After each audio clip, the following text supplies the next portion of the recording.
Hey guys, tonight we're diving headfirst into a world stranger than your weird uncle's conspiracy theories at Thanksgiving, the clandestine, hallucinatory, and utterly bizarre experiments that made the CIA wonder if humans could be controlled with LSD. Not the fun, tie-dye summer camp kind of LSD.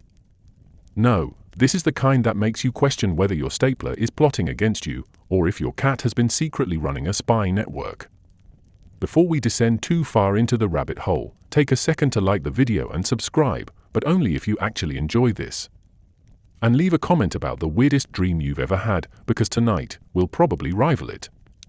Now, dim the lights, switch on a fan for that soft, hypnotic white noise, get cozy, and maybe tuck your feet under a blanket so that if your imagination starts running wild, it can't trip over your toes. Have you ever wondered what it would feel like to wake up and not remember how you got there, while someone whispers cryptic instructions about your mind being a playground? Ever questioned what kind of breakfast people serve when they're trying to brainwash each other? Or pondered the ethical boundaries of giving someone hallucinogens without telling them? Could you survive a day in a lab where walls have ears, coffee might be spiked, and the night ends with more questions than answers? Congratulations! You've just woken up in the 1950s. The year is 1953. You are in a clinical, overly lit room. There are clipboards, glass jars, and the faint smell of paranoia. Somewhere nearby, a man in a suit is very seriously wondering if your brain is the next frontier in Cold War espionage. Sweet dreams, or something like that. Sidney Gottlieb sits in his office surrounded by stacks of research papers, smelling faintly of coffee and something more mysterious, like the scent of a man who's thought too much about the human mind. He is calm, polite, and terrifyingly methodical. You can almost hear him muttering to himself about the next stage in human experimentation while twirling a pen between his fingers. You watch him from across the room. Though watched might be generous, you feel like any second he could hypnotize you with a glance or convince you that your thoughts are not entirely your own. His office is a blend of orderly chaos, neat stacks of notebooks balanced atop wobbly filing cabinets, glass vials containing liquids that shimmer in suspiciously psychedelic ways, and a small model of a brain that looks like it's made of slightly melted wax. Somewhere in the background, the faint buzz of a ceiling fan adds a gentle white noise, like a lullaby from the government itself. Sidney's appearance is almost reassuring. Suit, tie, and impeccable hair, classic Cold War style. But then there's that twitch in his eye, a micro-expression that says he knows far too much about far too little, and suddenly you're questioning whether your own socks have secret messages sewn into them. It's both soothing and unsettling, like a warm bath that might be mildly radioactive. He begins to explain the day's work, though explain is again a generous term. It's more like murmuring secrets to the air, as if the walls themselves will record your reactions. Today, he's reviewing LSD experiments planned for volunteers, some who are perfectly willing, and some who are blissfully unaware. Papers scatter as he gestures, and you notice a faint coffee stain on one, shaped suspiciously like a question mark. It feels symbolic, though you're not sure what question exactly. As he moves around the office, you notice the meticulous care in his gestures, adjusting a vial here, scribbling a note there. He handles the chemicals like a jeweler with diamonds, though diamonds do not induce terrifying hallucinations or dissolve your sense of reality. The juxtaposition is oddly calming. Watching him, you realize that the man is both terrifying and oddly comforting, like a cat plotting world domination but stopping to purr in your lap. You might wonder what motivates someone like Sidney Gottlieb. Perhaps it's curiosity, or a desire to see how fragile human perception really is. Perhaps it's the thrill of a secret so powerful that only a very small circle of people can even comprehend it. You feel a slight tingle of anticipation, imagining a future experiment where reality itself could be bent like taffy in the hands of someone meticulous enough to chart every wobble and tremor of the human mind. Time drifts in his office. Clocks tick with a gentle, hypnotic rhythm, though you suspect Sidney has a secret method to measure milliseconds more precisely than any normal human could. Every sound, every movement, is magnified by the aura of careful, almost ritualistic attention. You hear the scrape of a chair, the click of a pen, and for a moment, it all feels like part of a grand symphony of curiosity and mild paranoia.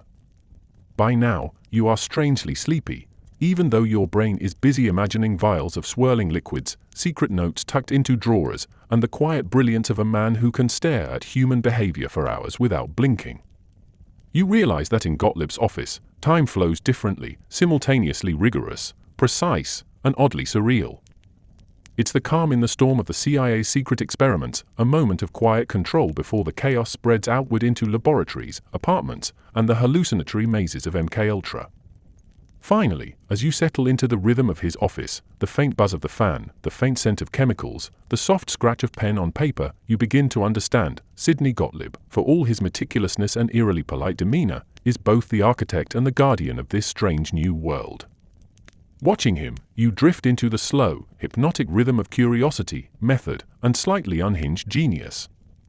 Sleep starts to tug at your eyelids, gently, as though the Wizard of Weird himself approves of a small surrender to the night. MKUltra begins quietly, almost like a whisper behind locked doors in a government basement.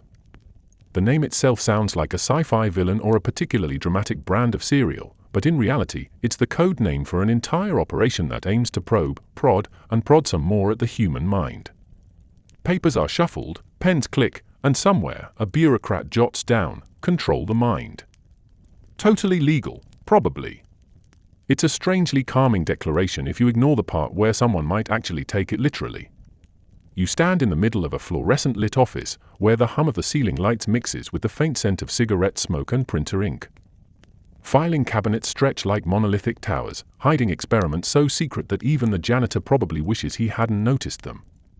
There are stacks of notebooks, each containing the meticulous scribbles of men and women obsessed with understanding what makes a human tick, or hallucinate, or spill secrets, or question their very existence.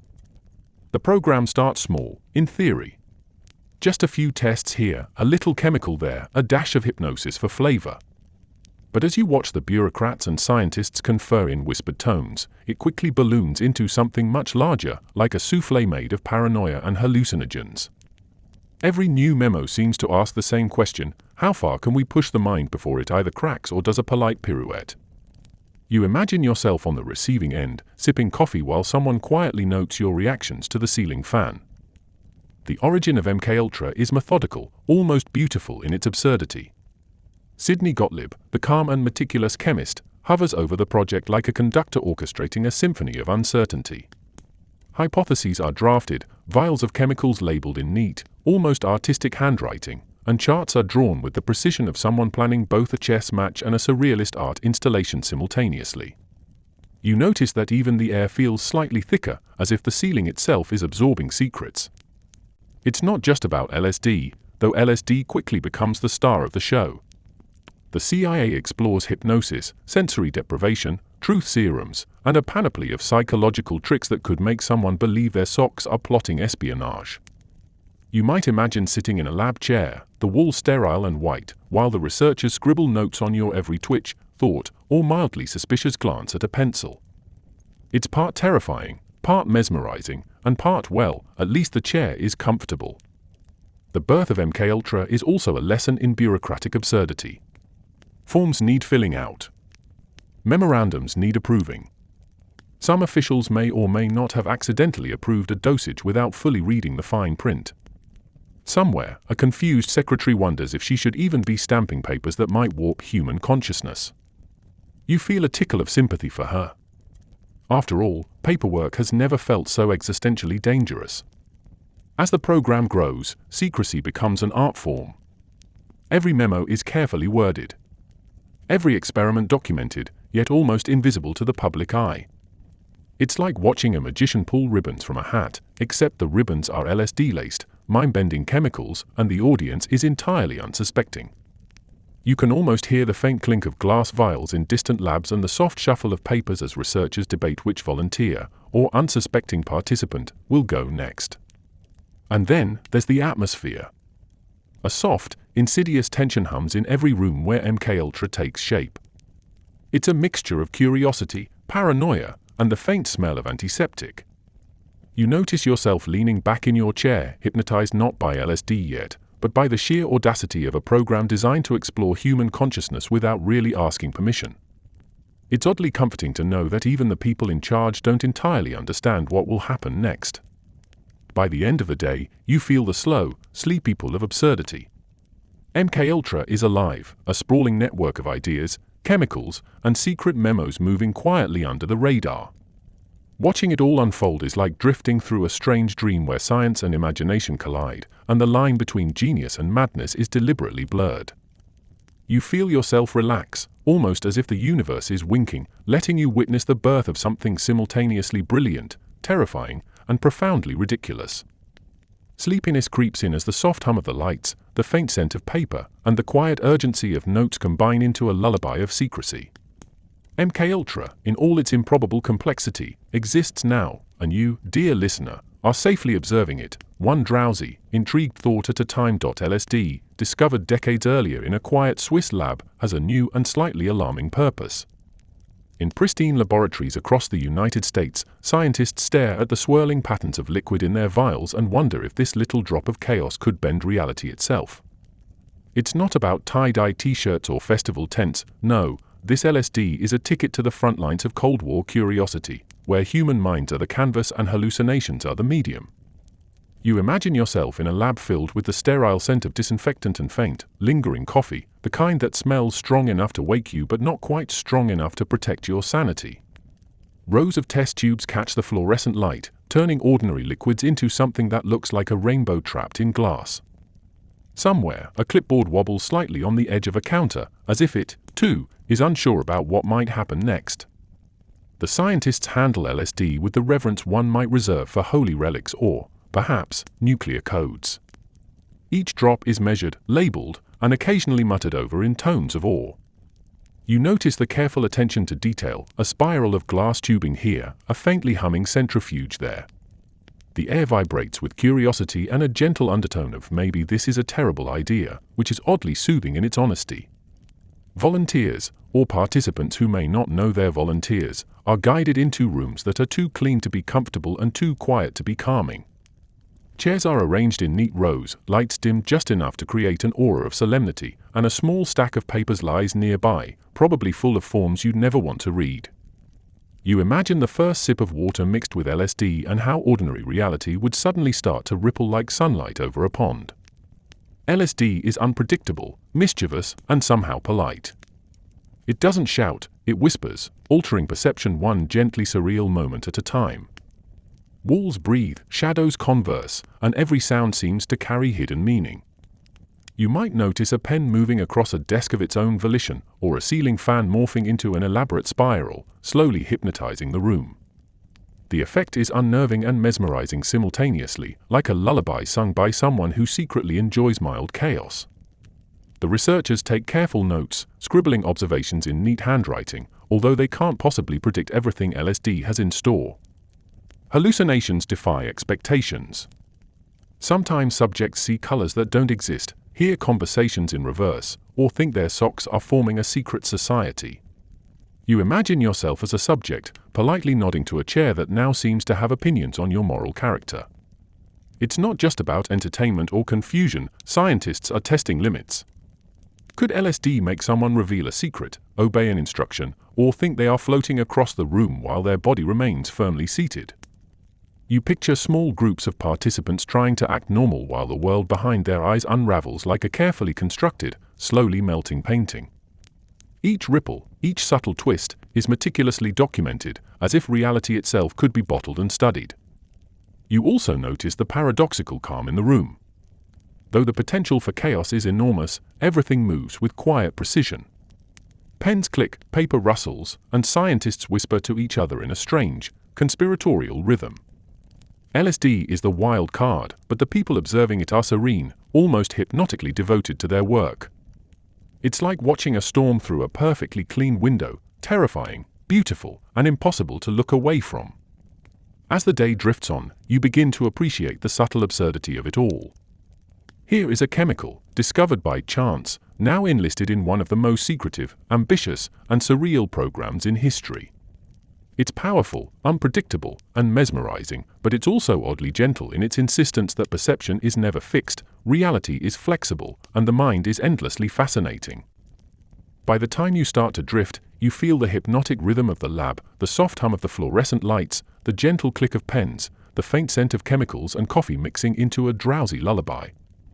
LSD, in all its peculiar, mind-bending glory, reminds you that curiosity can be strange, terrifying, and quietly beautiful, all at the same time. And slowly, almost imperceptibly, your eyelids feel heavier, as if the world itself is folding into a softer, dreamier version of itself. Some people agreed to participate in the experiments. Others didn't. The line between consent and confusion is a hazy gray, much like the swirling hallucinations LSD might conjure. You can imagine sitting in a small, overly sterile room with a cup of tea, or something suspiciously like tea, while someone assures you that everything is perfectly safe, as if those words could act as a magic shield against the strange, twisting realities about to unfold. You notice the volunteers, or subjects, depending on how generous you feel, are a mixed bag. Some are enthusiastic, curious about the inner workings of the mind, eager to see what wonders lie hidden behind their own skulls. Others fidget nervously, sipping water, glancing at doors, and wondering why the fluorescent lights make the walls seem alive. You can practically smell the tension, equal parts fear, caffeine, and the faint tang of antiseptic. It's like walking into a dentist's office, except the dentist is whispering about how your thoughts might betray you. Participation comes in many forms. Some people sip the mysterious liquid with cautious optimism, imagining it as a harmless adventure. Others are tricked, or gently coerced, into drinking something that will make reality feel like a rubber band stretched over a roller coaster track. You imagine yourself in that seat, hands gripping the edge, heart racing, as the lab assistant scribbles furiously on a clipboard, muttering, "Interesting, very interesting." The ethical lines are blurry. Some volunteers signed papers, some didn't. You might ask yourself, would you sip something knowing it could make you see walls melt, hear furniture whisper secrets, or temporarily question your own existence? And yet, strangely, there's a soothing rhythm to the chaos. Pens scratch across paper, notes are taken, instructions are whispered, and for a moment, the world feels as controlled as a lullaby sung off-key. The room itself is carefully curated to manipulate perception. Chairs are perfectly placed, lights dim just enough to feel cozy but also slightly disorienting, and a faint background hum, like a fan or an air vent, adds a soft, hypnotic quality to the environment. You imagine the smell of coffee blending with the antiseptic tang, creating a curious aroma that might be part calming, part unsettling. Every detail matters when your mind is about to explore hallucinatory landscapes. Some volunteers experience mild curiosity, some mild confusion, and some vivid hallucinations. One person might see a chair gracefully pirouetting across the floor, another might hear whispers of instructions that don't exist. It's all observed, measured, documented. You realize that in this moment, your mind is both a playground and a laboratory, and you're both visitor and experiment. The interactions between volunteers are equally fascinating. You might notice two participants nervously comparing notes on what they see or hear, unsure if they're hallucinating or if the other person is simply lying to seem sane.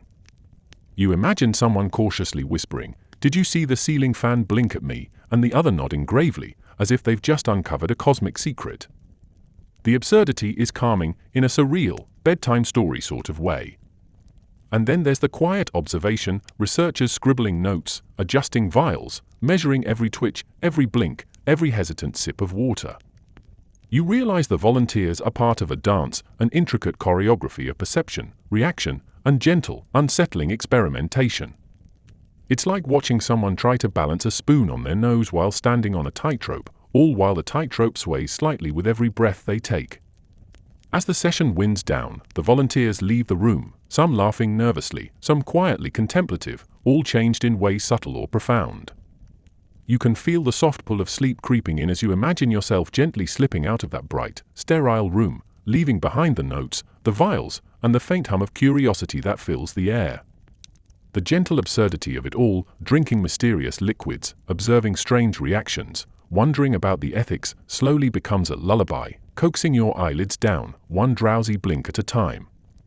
By the end, you realize that volunteers, or subjects, or accidental participants, are both brave and bewildered, willingly stepping into the unknown while the world outside continues in blissful ignorance.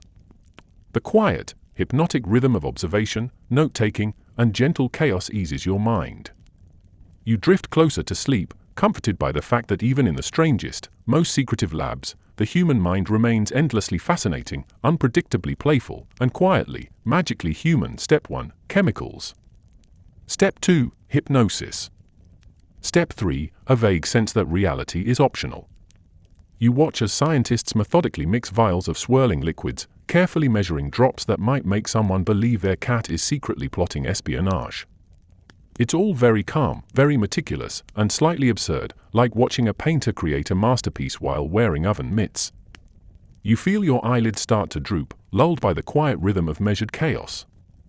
The lab itself is pristine, too clean to be comfortable, yet humming with the soft, hypnotic rhythm of quiet experimentation. Pens scratch across paper, clipboards shuffle, and the faint buzz of a ceiling fan adds a lullaby-like undertone. You can almost hear someone muttering to themselves, "If the mind can be bent, surely the heart will follow."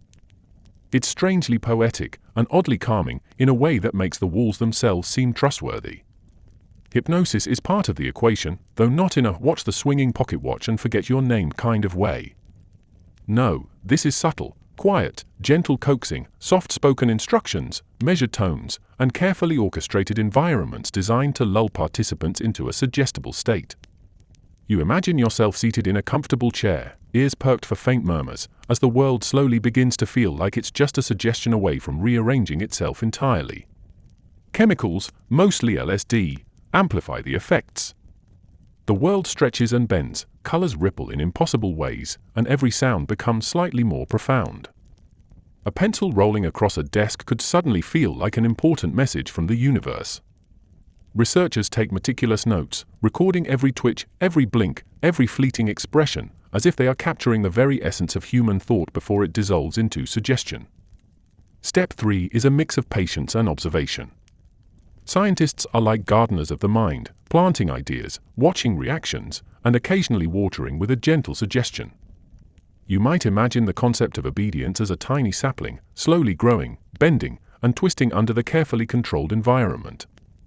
The volunteers, or subjects, become living experiments in perception, their every response catalogued in neat handwriting, charts, and cryptic annotations.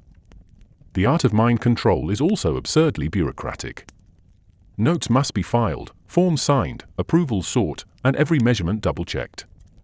Somewhere, a secretary taps a pencil thoughtfully, wondering if she should approve an experiment where someone might hallucinate an entire living room rearranging itself. The humor is subtle but undeniable. Controlling human thought is both the pinnacle of scientific ambition and a mild logistical headache. You notice the participants themselves, some curious, some apprehensive. They sip their drinks, sit in dimly lit rooms, and gradually find themselves questioning reality. A ceiling fan might seem alive. A shadow in the corner might nod at them. Your mind wanders with them, imagining these gentle distortions creeping into consciousness, like a soft tide lapping at the edges of ordinary perception. Observation is key. Researchers watch quietly, noting every change, every twitch, every shift in expression. The room is silent, save for the faint rustle of paper and the occasional scribble of a pen. You imagine the intensity of attention required. A single flicker of emotion, a subtle change in posture, could be more important than any chemical. It's a dance of curiosity, precision, and quiet tension, like watching a spider weave a web in slow motion. Finally, there's the inevitable humor in it all. The notion that human thoughts could be manipulated so carefully that reality could be gently nudged is both slightly terrifying and quietly absurd. Watching it unfold is like seeing someone arrange dominoes with the care of a neurosurgeon, only to realize the dominoes might secretly be alive. You drift toward sleep, lulled by the rhythm, the absurdity, and the strange poetry of minds under gentle influence. The art of mind control, in this secretive, softly humming laboratory, is less about domination and more about fascination. Watching the delicate balance of chemicals, hypnosis, and observation unfold is like drifting through a surreal lullaby, where curiosity, absurdity, and gentle chaos combine. Slowly, your eyelids grow heavier, and the world itself seems to fold into a softer, dreamier version of reality, coaxing you closer to the edges of sleep, one quiet, hypnotic thought at a time. In a city apartment somewhere, the lights are dim, the air smells faintly of old carpet and ambition, and the soft hum of a fan creates a gentle white noise lullaby. Somewhere behind a two-way mirror, observers watch quietly as their subjects sip cocktails that may, or may not, contain a little extra research ingredient. Operation Midnight Climax is quietly, meticulously absurd, a mix of espionage, chemical experimentation, and a dash of human curiosity served in a Manhattan apartment. You imagine walking into the room, the faint smell of alcohol mingling with something more clinical, antiseptic, and slightly unsettling. The furniture is ordinary, cozy even, but somehow the shadows feel like they're paying attention. A glass of bourbon sits on a side table, golden liquid catching the light just so, while somewhere nearby, a clipboard waits patiently, ready to record every twitch, every laugh, every fleeting moment of compliance or confusion. The experimenters are calm, quietly efficient, and oddly polite. They move with the precision of a well-rehearsed ballet, yet the stakes feel bizarrely high. Someone adjusts a camera, another checks the lighting, and you notice the faint click of recording devices tucked just out of sight. It's a soft, continuous rhythm, almost hypnotic, like the gentle heartbeat of the experiment itself. Subjects enter the apartment, unsuspecting of the role they are about to play in this secretive performance. Perhaps they think they are enjoying an ordinary evening. Perhaps they suspect something, a vague whisper of intuition. You imagine their shoes squeaking faintly on the floor, the slight rustle of fabric as they sit, and the subtle tension in the air, like the calm before a minor storm. Cocktails are served with care, a gentle clink of glass against glass, a quiet smile from the host. Somewhere in the background, a pen scribbles softly on a pad, capturing every expression, every reaction, every moment of mild confusion or delight. You realize that the true experiment is not just in the chemicals, but in observation, the art of quietly watching a mind navigate something unfamiliar, unknown, and slightly unnerving. The observers remain calm, almost soothing, as if their quiet presence is part of the environment, like the soft hum of a refrigerator or the gentle flicker of a lamp. Their eyes flicker over the room, taking note of subtle movements, the way a hand taps a knee, the slight lift of an eyebrow, the faint smile that appears and disappears like a ghost. The apartment becomes a stage, each participant unknowingly performing a role in a carefully orchestrated ballet of curiosity and mild chaos. You might imagine yourself in the role of a subject, taking a sip of a drink, feeling the world tilt ever so slightly, noticing colors and sounds bending in subtle ways. Shadows might stretch just a little longer, whispers might sound a touch more intimate, and every ordinary sensation is tinged with the thrill or anxiety of the unknown. The observers quietly note, scribble, and adjust, but never intrude. Their calm is part of the lullaby, soothing yet unsettling, a paradox that makes your mind relax even as it wonders what comes next. Time in Operation Midnight Climax stretches and folds in unusual ways. Minutes feel longer, eyes dart between subtle cues, and the faint sound of pen on paper becomes almost meditative. The absurdity of the situation, a cocktail, a city apartment, and the careful monitoring of human behavior blend seamlessly with the quiet precision of scientific curiosity. You drift along the edges of comprehension, lulled by the gentle rhythm of observation, note-taking, and faintly suspicious cocktails. Eventually, the session ends. Participants leave, unaware of the delicate balance of secrecy, chemicals, and observation they just experienced. Observers quietly pack away equipment, adjust lighting one last time, and scribble final notes. The apartment returns to normal, quiet except for the faint hum of a fan and the lingering sense of curiosity. And as you imagine yourself gently leaving that apartment, the absurdity and precision of Operation Midnight Climax settle into a soft, hypnotic rhythm in your mind. The faint laughter, the soft scribbling of pens, the subtle sway of shadows, all of it becomes a lullaby. Slowly, you feel yourself drifting closer to sleep, cradled by the gentle absurdity and quiet meticulousness of one of history's strangest, most secretive experiments. Some subjects never signed a waiver. Some didn't even know a test was happening. You imagine sitting comfortably in a dimly lit room, sipping your coffee, completely unaware that somewhere, quietly, someone is measuring your reactions, noting every blink, twitch, or minor twitch of curiosity. The line between ordinary life and secret experimentation is thin, slippery, and oddly mesmerizing. The unwitting subjects are everywhere. They might be in a hotel room, a lab, a hospital, or even a friendly apartment that smells faintly of cigarettes and faintly of something you can't quite place. They move through their day thinking it is entirely normal, yet the soft, invisible hands of experimentation hover just out of sight.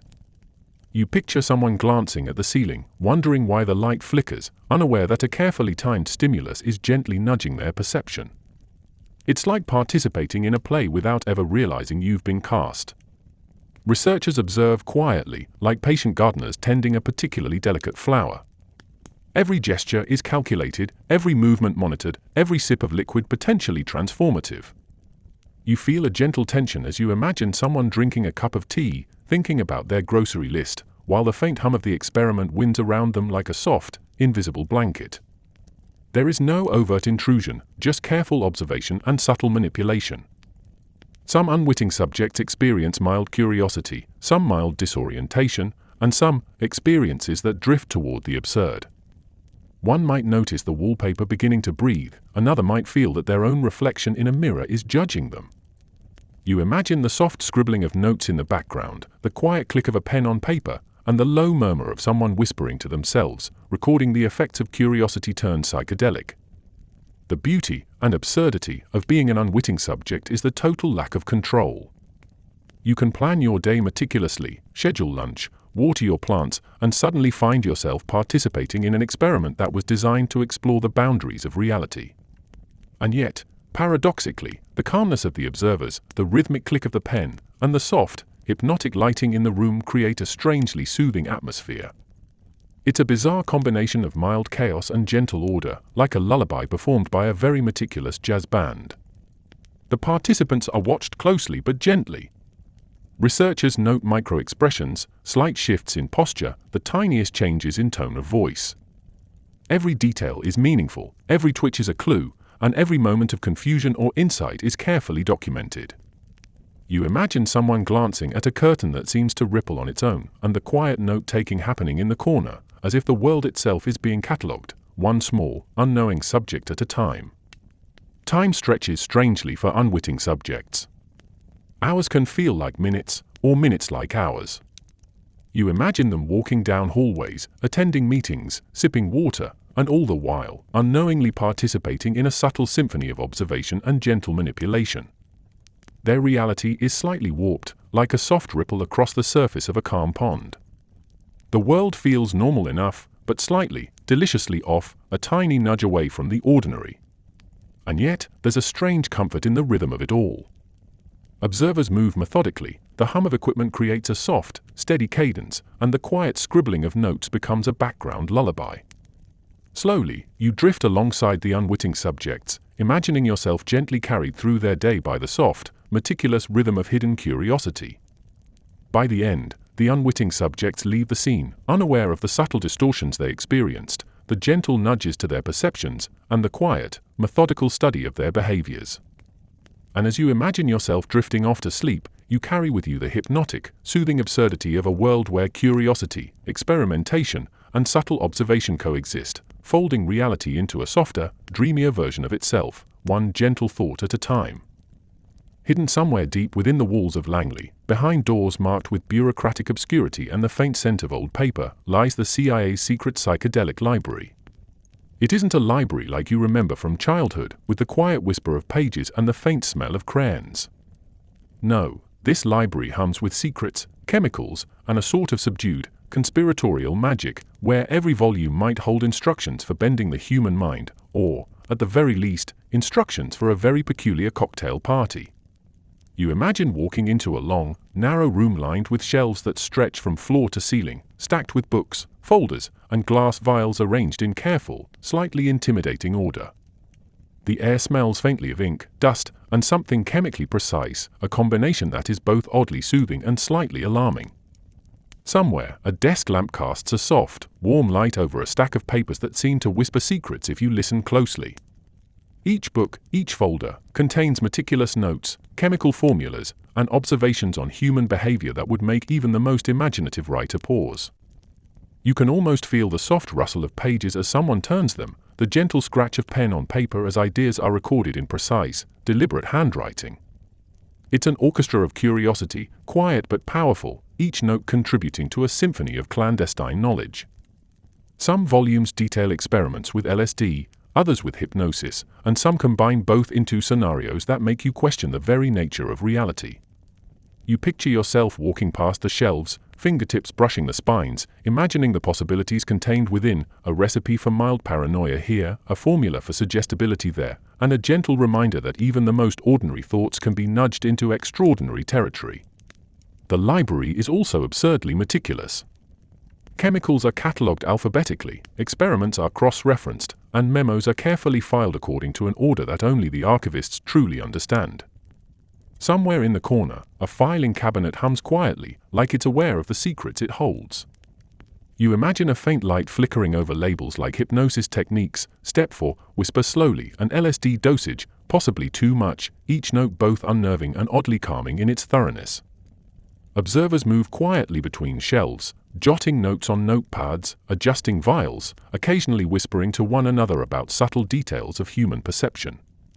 Their movements are rhythmic, almost meditative, like the quiet dance of librarians in a very secret, very surreal bookshop. The faint hum of fluorescent lights overhead adds a soft, hypnotic cadence, blending with the muted whispers and occasional clink of glass, creating a lullaby for the mind. You begin to notice the paradox. This room, filled with secrets that could unravel human thought, is also strangely comforting. The order, the methodical cataloguing, and the gentle rhythm of observation make the chaos of mind-altering chemicals and secret experiments feel almost safe, like watching a storm from behind a reinforced window. There is structure in the madness, precision in the absurdity, and a quiet, hypnotic calm that fills the room like soft mist. Even the titles of the folders carry a gentle, surreal humor.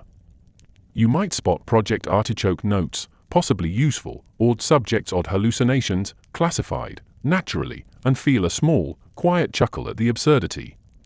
It is both eerie and oddly endearing, a reminder that even the most secretive government programs are staffed by humans who leave little traces of whimsy in the margins. By the end of your imagined stroll through this psychedelic archive, you feel yourself gently lulled by the rhythm of soft scribbles, hum of lights, and the meticulous organization of chaos. The library, with its secrets, chemicals, and strangely soothing absurdity, folds into your mind like a soft, hypnotic blanket. You drift closer to sleep, carrying the quiet wonder of hidden knowledge, meticulous observation, and the gentle absurdity of a world where curiosity, chemicals, and secrets coexist in perfect, strangely comforting harmony. Imagine stepping into a small, quiet tank filled with water heated to exactly body temperature. The liquid envelops you like a warm, suspiciously judgmental hug, supporting you in a way that is both comforting and slightly unnerving. Welcome to the world of sensory deprivation, a method of exploring the mind that is part science, part gentle absurdity, and entirely unnerving if you overthink it. The tanks are sleek, white, and perfectly sterile, humming softly like a lullaby only scientists could compose. You climb in, the water envelops your body, and slowly, gradually, the ordinary sense of touch, sight, and sound begins to melt away. It's eerily quiet, the kind of quiet that makes you notice the faintest heartbeat, the softest flicker of your own eyelids, and even the faintest bubble of air escaping somewhere nearby. You realize that the world has shrunk to a soft, enveloping pocket of stillness. Time becomes slippery. Seconds stretch into minutes, minutes fold into something you suspect might be hours. Your mind begins to wander, exploring its own corners in a way that feels both luxurious and mildly terrifying. A shadow behind your closed eyelid becomes a theater, and every tiny noise outside the tank, a distant hum, a soft footstep, turns into a dramatic symphony orchestrated just for you. It's like floating in a calm, gently absurd dream where reality has been softly, meticulously peeled away. The purpose of these tanks is simple and terrifying: remove external stimuli and see what happens to the mind. Thoughts bubble up unchecked. Memories drift by like clouds. Curiosity mixes with mild paranoia, and imagination takes center stage. You might imagine walls breathing, lights flickering, or a clock that has decided it no longer wants to obey ordinary time. The gentle hum of the water around you is oddly soothing, though, a soft white noise that encourages your thoughts to flow lazily, without resistance. Scientists observe quietly, taking careful notes while you float, recording every twitch of the eyebrow, every shift in posture, and every subtle sigh. You imagine them sitting behind a small, soundproof window, pen scratching softly against paper, making sure that the chaos of your mind is carefully catalogued. It's a gentle, meticulous absurdity, your private hallucinations, whims, and mild existential crises becoming data points for history. Participants often describe the experience as both serene and surreal. Floating in this perfect quiet, the mind begins to invent its own entertainment. A chair may pirouette slowly across the room, a shadow might wave hello, or a completely ordinary ceiling fan might suddenly seem like a sentient observer. You notice yourself drifting alongside them, imagining the faint ripple of thoughts across your own consciousness, feeling the slow, rhythmic pull of the water supporting your body while your mind explores in a soft, endless loop. The paradox of the tanks is soothing in itself. The isolation is complete, yet the controlled environment creates a sense of gentle security. You are entirely alone, yet entirely observed. The water holds you, the quiet surrounds you, and the soft, ambient hum of science moves through your mind like a lullaby of mild absurdity. You realize that paranoia and relaxation can coexist peacefully when orchestrated with care. Eventually, the session winds down. You emerge from the water, dripping slightly, feeling as though you've traversed an invisible landscape of your own thoughts. Muscles relax, eyelids feel heavier, and the gentle absurdity of your imagined hallucinations lingers like a soft mist. Scientists quietly record their final notes, pens scratching, cameras whirring, while you towel off, slowly reintegrating into ordinary perception. By the end, the sensory deprivation tank leaves you with a peculiar calm. Floating in near-total absence, you've explored the mind's quirks, allowed curiosity to drift freely, and felt the hypnotic, absurd rhythm of perception itself. Slowly, drowsiness creeps in, the edges of consciousness softening like a warm blanket, inviting you into sleep, one gentle, floating thought at a time. Imagine stepping onto a college campus in the 1960s, where the air smells faintly of chalk, coffee, and an unidentifiable hint of rebellion. Students wander between dorms, libraries, and lecture halls, and somewhere beneath it all, a secret experiment quietly unfolds. LSD is no longer just a chemical in a laboratory, it has slipped into the hallways, the classrooms, and the mindsets of young adults eager to explore consciousness, often unaware they are also unwitting participants in a government experiment. You picture yourself walking along a quad, the sun casting gentle patterns across neatly trimmed grass. Students lounge in small circles, talking, laughing, sketching, or staring at nothing in particular. Some are curious, some mildly anxious, and some blissfully unaware that the CIA's interest in their chemical explorations is quietly intense. It's the perfect setting for experimentation, vibrant, chaotic, and full of minds eager to wander. LSD arrives in small doses, carefully measured, sometimes handed out in beverages, sometimes in candy, often under the guise of social curiosity. You can almost smell the faintly sweet tang of the substances mixing with coffee and cigarette smoke. The halls of learning transform into soft theaters of perception, where ordinary objects ripple with color, music seems to have subtle echoes, and conversations gain an unusual weight, as if every word carries hidden meanings meant only for your attention. You imagine sitting in a lecture hall, the professor droning gently on about literature or chemistry, while students' minds meander through more vivid landscapes. The chalkboard seems to hum, the sunlight through the windows folds into fractal patterns, and the ticking of a clock takes on an odd, hypnotic rhythm. Somewhere nearby, a student quietly experiments with sketches that look perfectly ordinary, until you realize the lines are slowly moving, shifting subtly under the influence of curiosity, imagination, and a little chemical encouragement. Observation is subtle but meticulous. Somewhere, quietly, researchers record reactions, noting patterns, documenting effects, and occasionally whispering to one another in tones of conspiratorial delight. Every laugh, twitch, and pause is catalogued, as if the campus itself were a living laboratory. The absurdity is gentle and oddly calming, ordinary life continues around you, yet every moment feels slightly tinged with magic and mischief. The campus becomes a paradoxical playground. Ordinary routines, walking to class, borrowing books from the library, chatting in the cafeteria, are now punctuated by slight shifts in perception. A passing bicycle might leave a colorful trail behind it. A friendly nod from a stranger may feel unusually profound. You feel the edges of reality soften as the students' explorations gently ripple through the air, creating a hypnotic rhythm of curiosity, mild chaos, and gentle amusement. You notice the students themselves, some laughing quietly, some pausing in awe, and some simply wandering, lost in their own thoughts. Every ordinary interaction becomes slightly extraordinary. The aroma of coffee, the rustle of papers, the distant hum of conversation, all combine into a soft, immersive background that lulls you deeper into the daydream of campus life under gentle psychedelic influence. By the end of a day on this chemically tinged campus, the observers quietly compile notes, pencils scratching softly, recording patterns in perception, documenting the subtle, often hilarious shifts in thought and behavior. The students wander back to dorms, slightly changed, slightly more curious, and blissfully unaware of the orchestrated observations that shadowed their steps. And as you imagine walking alongside them, the soft rhythm of footsteps, laughter, and quiet experimentation becomes a gentle lullaby. The campus, the chemicals, the curious minds, all fold together into a soothing, mildly absurd harmony. Slowly, your eyelids grow heavier, thoughts meander lazily like students between classes, and the hypnotic rhythm of curiosity and gentle mischief pulls you gently toward sleep, one soft, colorful thought at a time. Picture a quiet office somewhere, lined with bookshelves that groan under the weight of psychology texts, dusty journals, and a few oddly cheerful motivational posters. Somewhere in the corner, a cup of lukewarm coffee sends out a faintly comforting aroma, while a psychologist taps thoughtfully on a clipboard, pondering the mysteries of the human mind. Now, imagine that same office quietly serving as the backdrop for one of the most secretive collaborations in history, psychologists working with the CIA to explore the inner labyrinths of consciousness. The idea seems almost absurd, yet perfectly calm in its quiet intensity.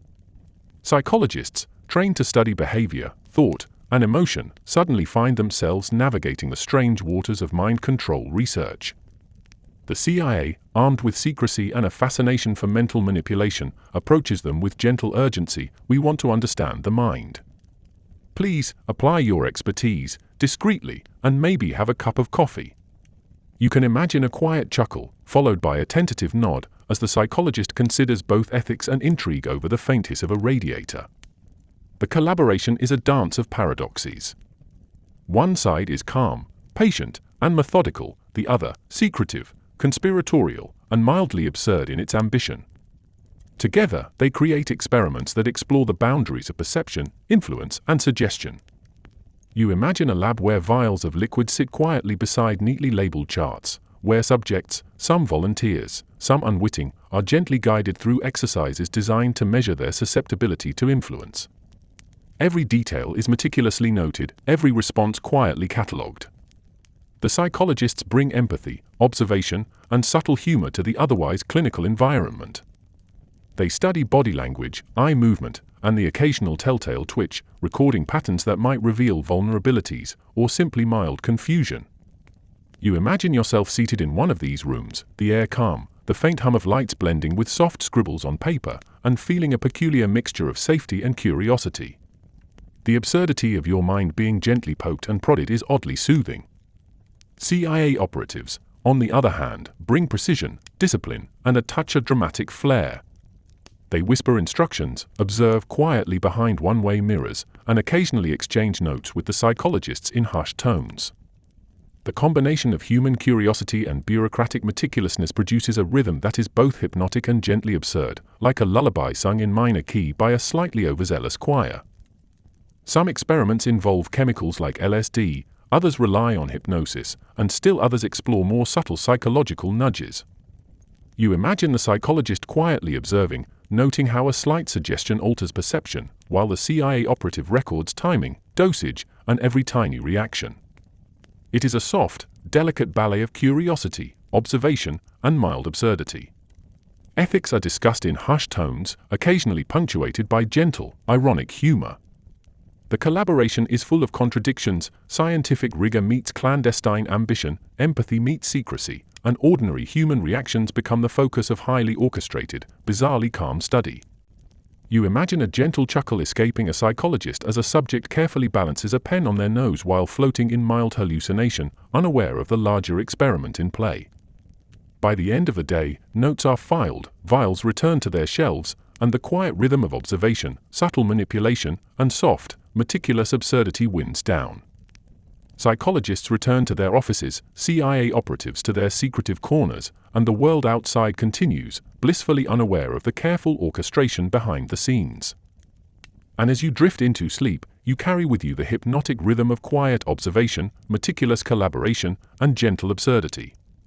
The unlikely collaboration between psychologists and the CIA becomes a soft lullaby of curiosity, subtle manipulation, and the strangely soothing reminder that even in the most secretive corners of history, human fascination persists, quietly coaxing us toward wonder and, eventually, dreams. Imagine a quiet studio somewhere, sunlight spilling lazily across paint-splattered floors, the smell of ink and turpentine mingling with the faintly sweet aroma of coffee. Canvases lean against walls, sketches are scattered across tables, and in the middle of it all, artists explore the outer edges of imagination, guided by a new, peculiar collaborator, LSD. The chemical is no longer just a subject of scientific curiosity, it's now an unwitting muse, quietly nudging creativity into new, colorful directions. You picture an artist holding a brush, hesitating over a blank canvas. With each brushstroke, colors ripple slightly, shapes undulate, and the ordinary begins to take on a soft, almost magical quality. Shadows seem to have opinions. The sunlight streaming through the window folds into unexpected patterns. You feel the gentle pull of perception shifting, bending ever so slightly, coaxing both artist and observer into a world that is familiar, yet undeniably strange. LSD in the arts isn't about chaos, it's about exploration. Artists are encouraged to follow their instincts, to let thoughts meander into abstract forms, to embrace the unexpected. You can almost smell the faint tang of chemical curiosity mingling with ink and paint, creating a sensory landscape that feels both soothing and mildly surreal. The gentle absurdity of the situation is strangely comforting, like being wrapped in a soft, ever-shifting blanket of imagination. Music, too, transforms. Notes ripple differently, harmonies fold upon themselves, and rhythms pulse with an almost liquid grace. You imagine a pianist's fingers hovering over keys, uncertain yet curious, as melodies slowly unravel in new directions. Every chord resonates a little more profoundly, every pause becomes significant, and the quiet hum of instruments blends seamlessly with the soft, hypnotic rhythm of human thought gently expanded. Writers and poets experience similar shifts. Words take on unexpected textures, metaphors bloom like flowers in unusual places, and the mundane becomes extraordinary. A paragraph about a rainy day might transform into an exploration of time, perception, and the curious humor inherent in clouds. The room itself becomes part of the canvas, walls, desks, and even the gentle flicker of light contribute to the subtle hallucinations that gently coax creativity. The influence of LSD is subtle, not overwhelming. It doesn't shout at the artists, it whispers. A chair might seem to lean in conspiratorially. A shadow may fold itself like origami. You can almost hear the soft scribbling of notes in the background, documenting every ripple of perception, every subtle shift in imagination. The process is meticulous, gentle, and oddly calming, like watching someone slowly untangle a complicated knot while humming a lullaby. Observers quietly note reactions, recording patterns and cataloging shifts in expression. Every brushstroke, every musical note, every carefully chosen word is logged, yet the environment remains calm, almost meditative. You imagine the artists themselves, gently floating between inspiration and mild bewilderment, unaware that their creative exploration is being softly chronicled. By the end of the day, the studio seems to settle into a gentle rhythm. Paintings dry, piano keys rest, and the faint aroma of creativity lingers in the air. The subtle influence of LSD has nudged perception, expanded imagination, and whispered suggestions into the minds of artists who will never fully understand how much their work was guided by this quiet, chemical muse. As you imagine walking through the studio, brushing fingertips lightly across the canvas, listening to the last echo of a piano chord, and inhaling the faint scent of ink and creativity, you feel a calm, hypnotic pull. Colors, words, and sounds fold gently into a dreamlike harmony. Slowly, drowsiness creeps in, and you drift towards sleep, wrapped in the soft, absurd, and strangely comforting rhythm of minds quietly transformed by curiosity, chemistry, and the gentle touch of imagination. Now, let's step into the quieter, heavier corners of this story, the parts where curiosity, secrecy, and human experimentation converge into ethical quandaries so peculiar, you can almost drift off pondering them without fully wanting to. Imagine a dimly lit office somewhere, the air faintly tinged with coffee, paper, and mild anxiety, as a group of very serious people debate questions that make the faintest part of your mind say, this might be too much to think about right before bed. You picture a subject, sitting quietly, perhaps slightly nervous, and somewhere behind a one-way mirror, scientists note every expression, every subtle twitch, every moment of mild confusion or fear. The questions emerge quietly. Is this consent? Was it ever fully informed? Could someone really agree to something they didn't even know was happening? These ethical ripples move slowly, like a soft tide, touching every experiment, every protocol, every meticulously catalogued vial of LSD.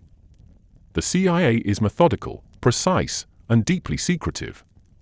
They operate under the assumption that curiosity outweighs common sense, that knowledge, especially knowledge of the mind, is paramount, and that the ends may justify almost anything. You can almost hear the quiet hum of a pen scratching across paper, the soft rustle of folders, and the faint sigh of someone realizing that even in bureaucracy, moral questions are sticky, slippery, and oddly comforting in their complexity. Psychologists, collaborating quietly, are caught in a delicate paradox. Their expertise guides the experiments, their empathy tempers the methods, yet they are also aware that secrecy and the thrill of discovery can warp even the most well-intentioned actions. You imagine them taking careful notes, whispering to one another, and occasionally smiling at the absurdity, humans, ethical guidelines, and chemicals interacting in ways no one fully predicted. Some of the subjects were unwitting, some misinformed, and some perhaps too trusting.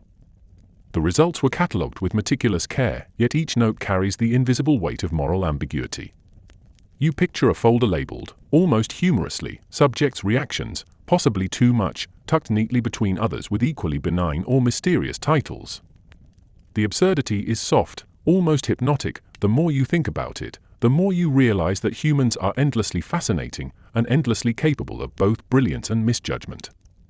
Even in the quietest moments, ethical questions ripple through the lab like gentle, insistent waves.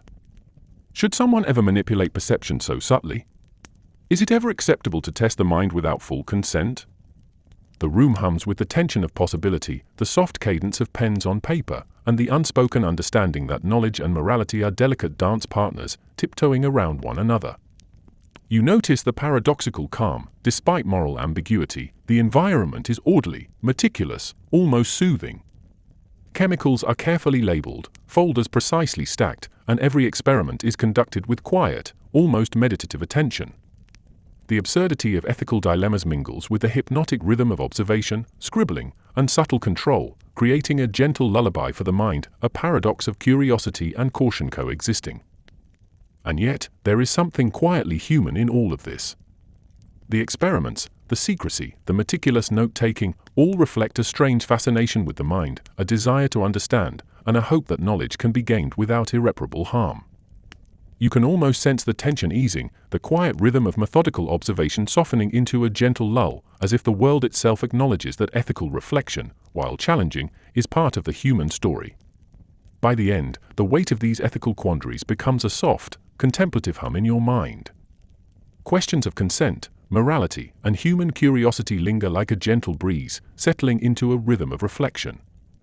Slowly, your thoughts drift alongside these quiet mysteries, calming with the absurdity, the paradoxes, and the strangely soothing reminders that even in the darkest corners of human ambition, curiosity and caution coexist, quietly coaxing you toward sleep, one soft, thoughtful blink at a time. Imagine a quiet therapy office, sunlight slanting softly through partially closed blinds, the faint aroma of coffee mingling with the warm scent of books.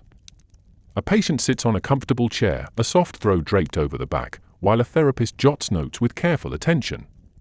Somewhere in the shadows of history, the experiments with LSD and mind control ripple quietly into this serene room, influencing the ways we understand consciousness, perception, and the mind's endless quirks. The legacy of those secretive experiments is subtle but undeniable. Concepts that were once confined to clandestine laboratories, studying perception, suggestion, and human reaction, now quietly inform therapies, research methods, and even how psychologists consider patient experience. You imagine a psychiatrist gently guiding a patient's thoughts, aware of the delicate interplay between suggestion and understanding, between guidance and autonomy, in ways shaped by decades-old curiosity about the human brain. The influence manifests in techniques designed to explore the mind gently, safely, and ethically. Observation, careful experimentation, and curiosity-driven inquiry, once tools of secretive agencies, now quietly enhance modern psychiatric understanding. You picture a soft rhythm in a therapy session, questions posed, thoughts reflected upon, subtle guidance offered, all while the patient's comfort remains paramount. The calm, meticulous attention echoes the quiet precision of a laboratory where human consciousness was once softly, absurdly examined. LSD itself continues to inspire inquiry, though now in far safer, regulated contexts. Researchers explore psychedelics to understand trauma, depression, and anxiety, applying lessons learned from history while avoiding past mistakes. You can almost feel the gentle excitement of discovery as scientists and therapists work together, mindful of the mind's fragility, guided by both curiosity and ethical consideration. There is a soft, almost hypnotic rhythm to this modern approach, echoing the meticulous note-taking and careful observation of those early, secretive days. Even everyday psychiatric practice carries traces of these historical experiments. The attention to micro-expressions, subtle shifts in mood, and the intricate interplay of environment and perception reflects decades of accumulated knowledge. You imagine a patient's eyes flickering slightly, a twitch of a smile, and the therapist's quiet, empathetic note-taking, reminiscent of researchers carefully observing subjects in hidden rooms, now transformed into a safe, soothing practice.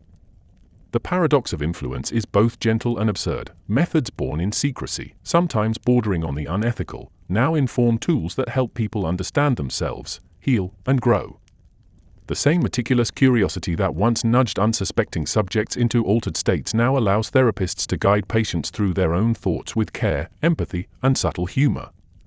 It's a transformation of intent, from clandestine observation to deliberate care.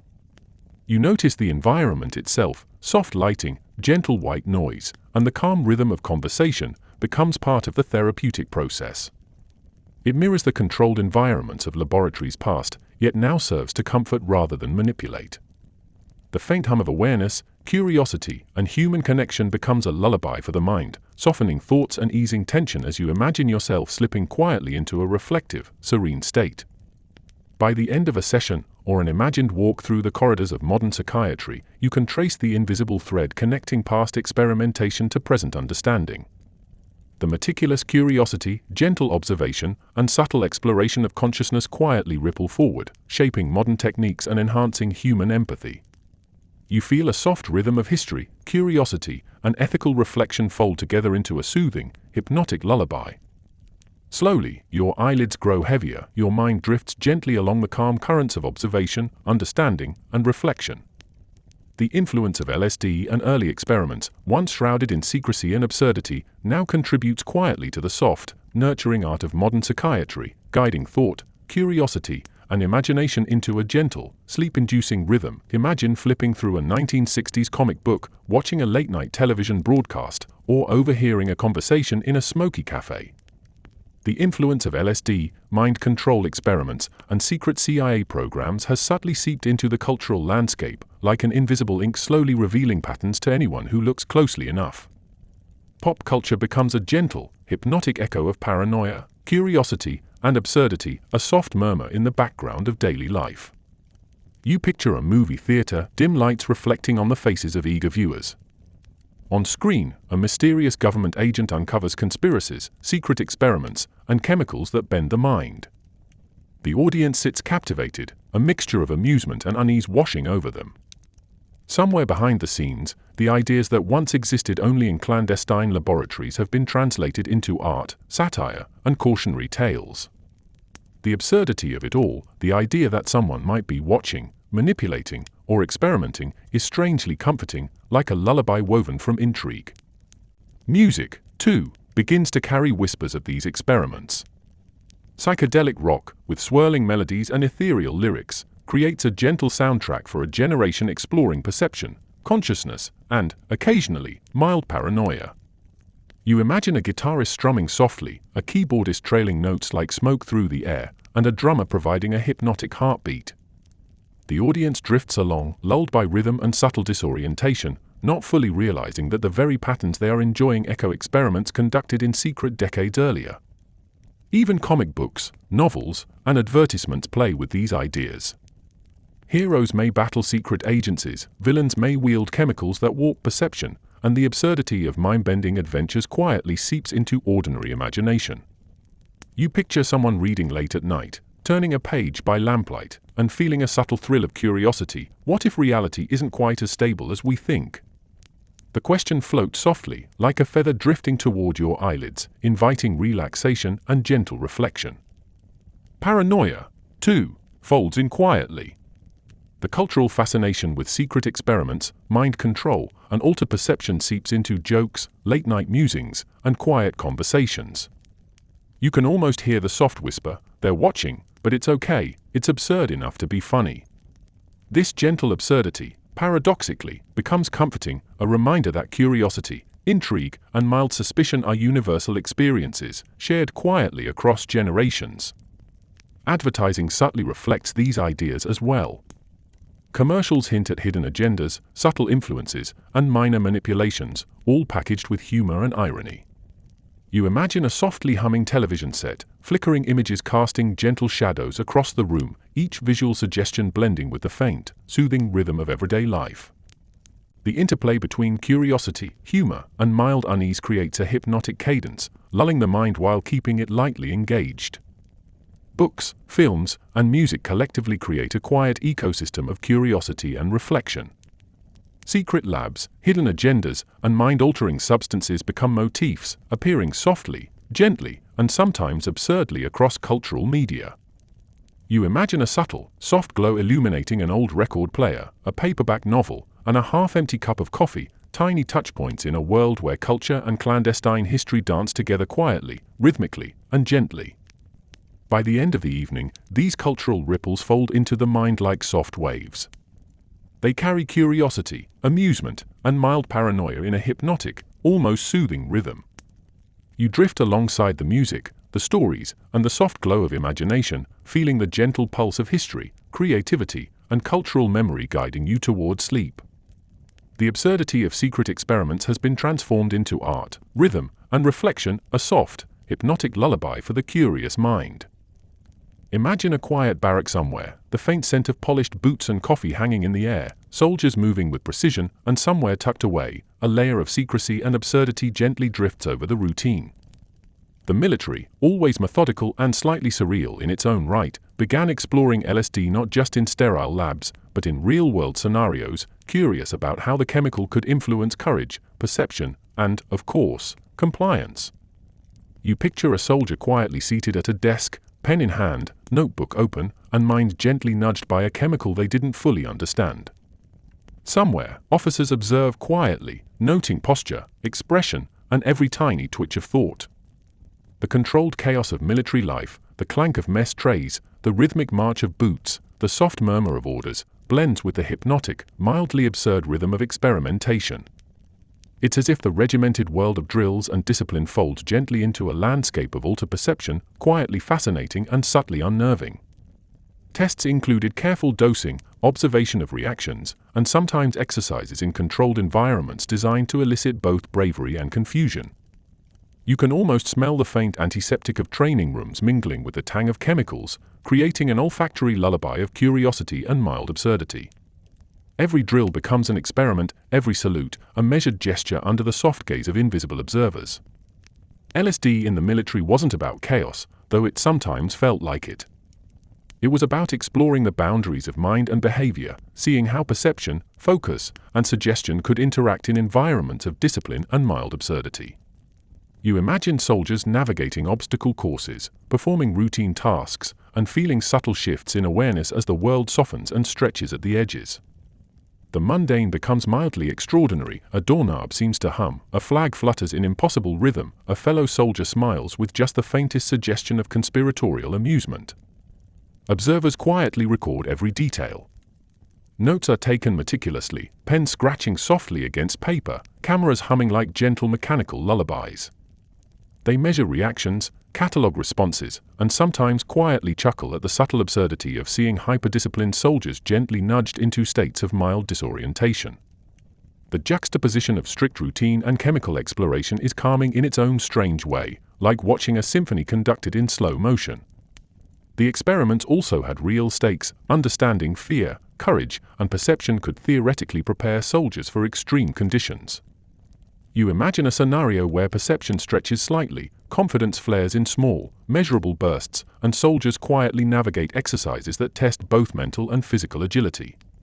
The absurdity of it, chemicals in the rigid, orderly world of military discipline, creates a soft rhythm, hypnotic in its gentle oscillation between structure and exploration.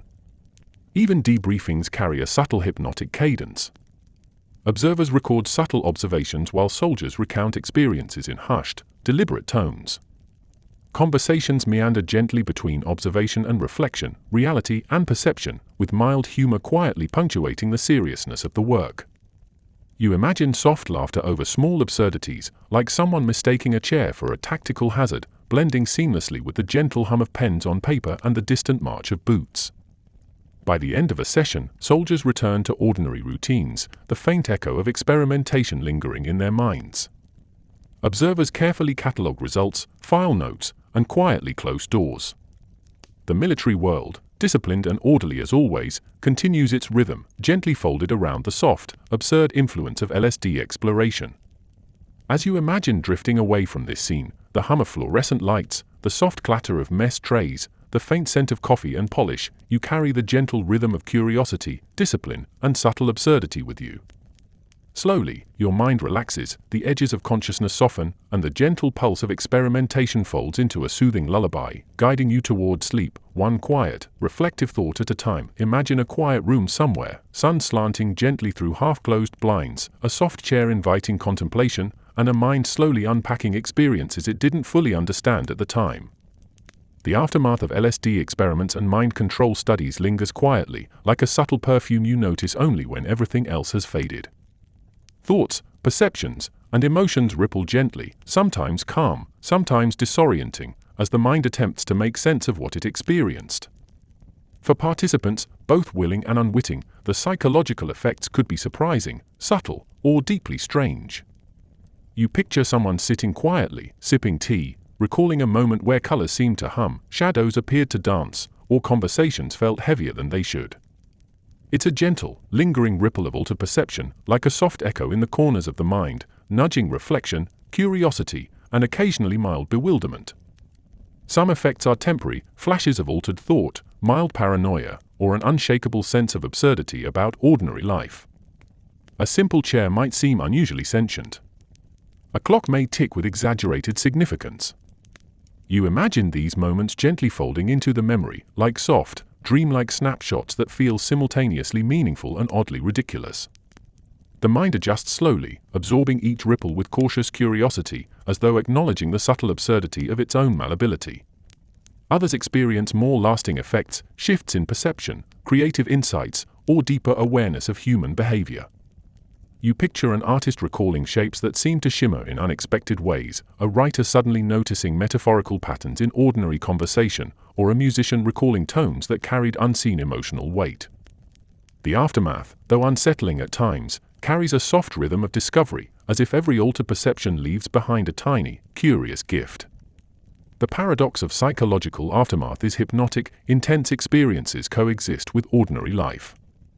You imagine someone walking down a quiet street, every sound amplified slightly in the mind's memory, every color carrying subtle emotional resonance, yet still sipping coffee, greeting neighbors, and folding laundry. The absurdity of living with traces of profound experimentation becomes a gentle, almost soothing rhythm, reminding us that consciousness itself is fluid, fragile, and endlessly fascinating. Some participants report mild paranoia, an occasional feeling that reality is subtly manipulated, that perhaps someone is observing, nudging, or quietly experimenting from afar. The sensation is like a soft, lingering echo of laboratory rhythms, pen scratching, vials clinking, whispers through one-way mirrors. The mind retains a faint pulse of observation, gently folding past experiments into the quiet hum of daily life, creating a hypnotic tension that is paradoxically soothing. Therapists and researchers later work to help participants integrate these experiences.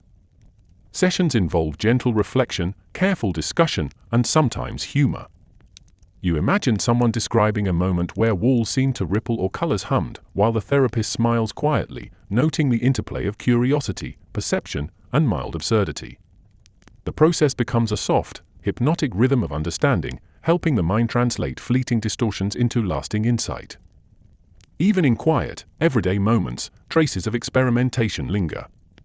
Ordinary objects, a doorframe, a ceiling fan, a flickering light, carry subtle echoes of altered perception, each one a gentle reminder of the mind's flexibility. You feel yourself drifting alongside these moments, absorbing the calm, meticulous rhythm of observation, integration, and reflection. By the end, the psychological aftermath is less a burden and more a quiet, soft layer of curiosity in everyday life. Thoughts drift lazily like clouds, colors seem just a touch more vibrant, and ordinary experiences hold a faint, almost imperceptible resonance of past exploration. Slowly, the edges of consciousness soften, the mind folds into a gentle, rhythmic calm, and the subtle absurdity and wonder of perception gently guide you toward sleep. One soft, reflective breath at a time. Imagine a quiet morning, the sun spilling softly over a city skyline, newspapers rustling in doorways, and a world slowly waking up to a secret it never suspected. MKUltra, the CIA's once hidden mind control experiments involving LSD, hypnosis, and a generous helping of bureaucratic absurdity, are suddenly no longer whispers behind closed doors. They are exposed, spilling gently into headlines, congressional hearings, and late-night discussions. You picture a journalist carefully sifting through declassified files, coffee in hand, noting bizarre details, lists of substances, experimental procedures, and meticulous observations on human behavior.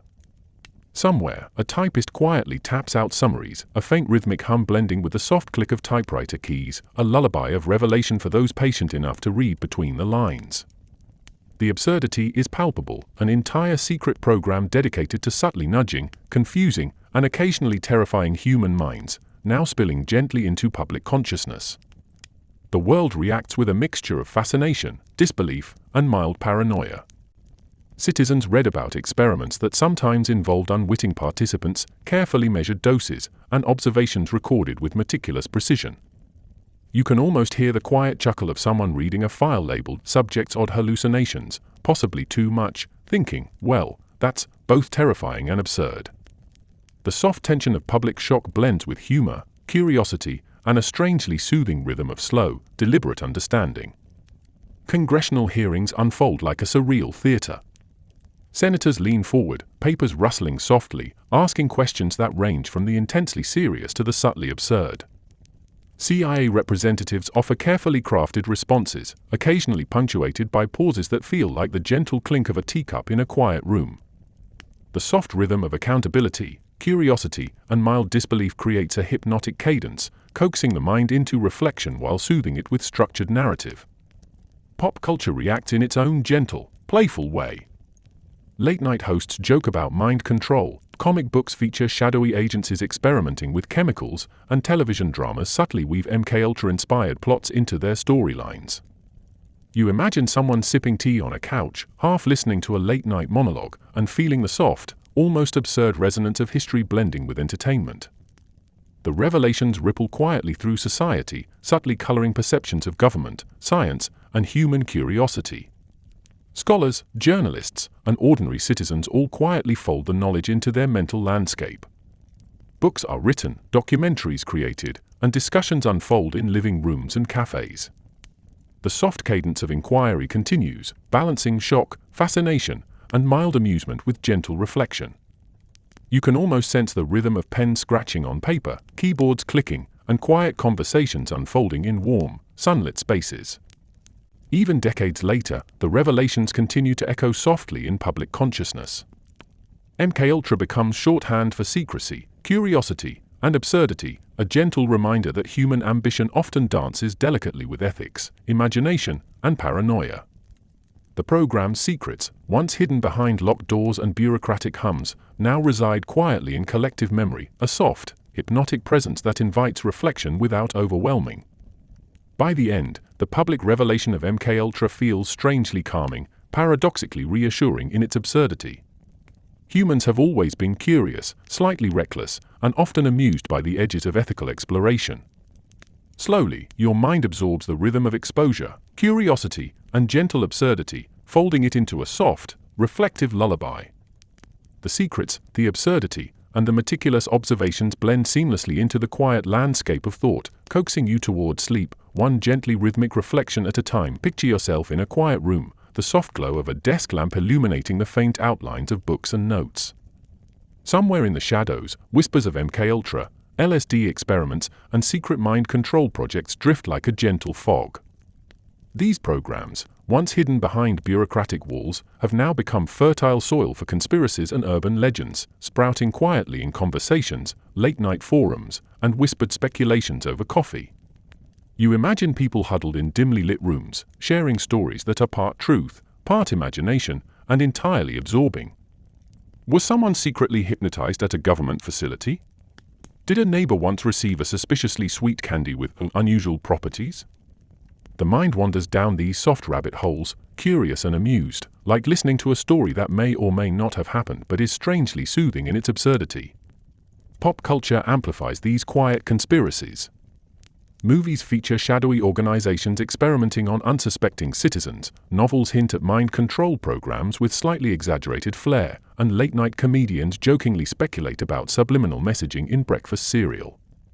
The rhythm is gentle, hypnotic even, ordinary life folds around the absurd, the mysterious, and the vaguely plausible. You can almost hear the soft laughter accompanying these tales, a lullaby for the suspiciously curious mind. Urban legends often carry the faint scent of exaggeration. A story about a college student unknowingly dosed with LSD slowly transforms into a whispered tale of mind control, telepathy, or secret psychic armies. You picture someone leaning back in a chair, sipping tea, feeling a gentle thrill of paranoia that's mild enough to be entertaining but not unsettling. The stories stretch, fold, and ripple like soft waves of imagination across the collective consciousness, and yet they remain oddly comforting in their structure. Every tale follows a rhythm, a pattern, a gentle escalation that mirrors the soft hum of curiosity itself. The conspiracy echo is hypnotic. You begin to notice small things differently, folding them gently into your mental landscape. Was that a flicker of movement behind the curtain? A slightly off comment from a stranger? Or is it simply the mind, practicing its curiosity, turning mundane details into elaborate, harmless hypotheses? The gentle ambiguity, the soft tension, and the faint absurdity of possibility combine into a lullaby of the imagination. Even scholars and journalists, carefully peeling back the layers of truth, contribute to this soft, hypnotic rhythm. Papers, documentaries, and interviews explore the fine line between documented fact and legend, creating a tapestry of curiosity, investigation, and mild amusement. You imagine the gentle scratching of pens, the clicking of keyboards, and the murmur of quiet discussions, all forming a subtle cadence that both informs and lulls the mind. At the heart of these conspiracies is a curious paradox. Secrecy and absurdity create fascination, which becomes soothing in its predictability. You can predict the pattern, sense the gentle rhythm of escalation, and relax into the soft, methodical unraveling of mystery, even if the details themselves are fantastical. It's like being tucked into a story that's slightly unbelievable, yet comforting in its gentle, hypnotic structure. By the end of the night, conspiracies and urban legends fold quietly into the mind, leaving behind a soft residue of curiosity, humor, and gentle wonder. The absurdity of human imagination, the faint thrill of paranoia, and the gentle rhythm of stories blend together seamlessly, inviting reflection, quiet amusement, and, slowly, sleep. Your thoughts meander along these soft waves of legend, drifting like a leaf on a calm river, settling into the gentle, soothing rhythm of curiosity and imagination. Imagine a quiet hearing room, the soft hum of fluorescent lights above, a polished wooden table reflecting the muted sunlight, and papers stacked neatly in front of serious officials. After decades of secrecy, MKUltra and its experiments are no longer whispers, they are questions, hearings, and, eventually, apologies. The government, in a measured and slightly awkward way, begins the delicate dance of accountability, carefully balancing sincerity, bureaucracy, and the faint absurdity of acknowledging what can almost seem unbelievable. You picture the faces of officials, earnest yet slightly uncomfortable, as they explain, in calm tones, the scope of experiments involving LSD, mind control, and unwitting human subjects. Every sentence carries weight, yet somehow the situation feels oddly surreal, a nation publicly apologizing for secret activities so bizarre they could almost be mistaken for satire. The rhythm of testimony, pen scratching, microphones humming, soft murmurs of clarification forms a hypnotic cadence, like a lullaby for a world slowly grappling with the past. Apologies arrive in carefully measured phrases, often tinged with bureaucratic understatement. "We regret any distress caused," they say, as if the words themselves are padded with soft cotton to make them easier to digest. You imagine citizens listening quietly at home, sipping tea, nodding gently, and perhaps chuckling at the mild absurdity of it all. Yes, secret LSD experiments happened. Yes, people were observed. Yes, the government is apologizing formally in the softest way possible. Compensation programs and hearings follow. victims quietly recount experiences of altered perception, psychological disruption, and strange, lingering memories of experiments that once seemed impossible to prove. You picture a gentle rhythm of testimony, soft voices, careful listening, and the steady, soothing cadence of acknowledgement. Each story, though heavy with past confusion, is absorbed by a world eager to understand, reflect, and gently reconcile. The absurdity of bureaucracy meets the seriousness of ethics in subtle, hypnotic ways. Forms are signed, records cross-referenced, and committees deliberate with the soft precision of a clock ticking slowly in a quiet room.